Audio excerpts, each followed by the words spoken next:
தமிழக அரசியலில் இப்போது ஹாட் டாபிக்கே நம்ம தளபதி விஜய்தான். தமிழக வெற்றிக் கழகம் என்ற பெயரில் கட்சியை தொடங்கி முதல் மாநாட்டிலேயே லட்சக்கணக்கான மக்களை கூட்டி ஒட்டுமொத்த அரசியலையும் திரும்பி பார்க்க வைத்துள்ளார். சினிமாவில் உச்சத்தில் இருக்கும்போதே அதை துறந்துவிட்டு அரசியலுக்கு வந்திருக்கும் விஜய் வரப்போகும் 2026 தேர்தலில் எப்படி வெற்றி பெறுவார்? அதற்கான காரணங்களை இந்த வீடியோவில் பார்க்கலாம். விஜயின் மிகப்பெரிய பலம் இளைஞர்கள்.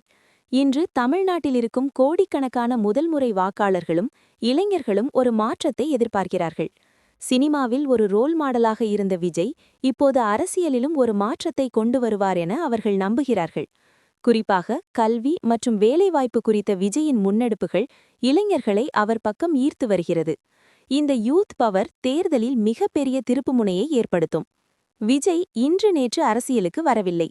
கடந்த 10 ஆண்டுகளுக்கும் மேலாக விஜய் மக்கள் இயக்கம் மூலமாக அமைதியாக பல நற்பணிகளை செய்து வருகிறார்.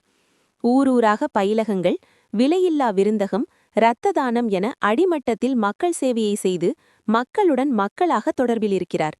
இந்த நீண்ட கால திட்டமிடல் மற்றும் வலுவான தொண்டர்படை தேர்தல் நேரத்தில் அவருக்கு பெரிய பலமாக அமையும்.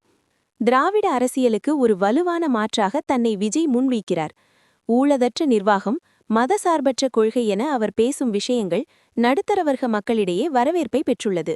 மேலும் சினிமாவில் பெண்களுக்கு அவர் கொடுக்கும் முக்கியத்துவமும் மரியாதையும் பெண்களின் வாக்குகளை அவர் பக்கம் இழுக்க உதவும்.